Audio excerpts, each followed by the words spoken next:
এক বাড়িতে একবার আগুন লেগে যায়। আগুন নেভানোর জন্য সবাই জল ঢালতে লাগে। একটা পাখিও সেই আগুনে তার ঠোঁটে করে জল নিয়ে গিয়ে ঢালতে লাগে, কারণ সেই পাখিটির বাসা ওই বাড়িতেই ছিল। তো পাশে একটা কাক অনেকক্ষণ ধরে সেই তামাশাটা দেখছিল এবং পাখিকে শেষে বলল, এই যে পাগল পাখি, তোমার ঠোঁটের এইটুকু জল দিয়ে এই আগুনটা নিভবে না, বৃথা চেষ্টা করো না।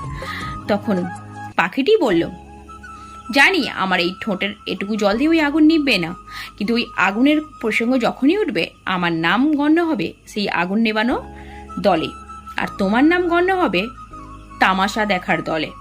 ঠিক আমাদের সমাজে বেশ কিছু মানুষ আছে যারা অন্যের উপকার করতে তো এগিয়ে আসেই না, বরং তামাশা দেখে মজা নিতে ভালোবাসে এবং অন্যকে উপকার করতে গেলেও বা সমস্যার সমাধান করতে গেলেও তাকে পিছন থেকে মানা করে দেয় যে এইগুলো করা বেকার, বৃথা চেষ্টা। এই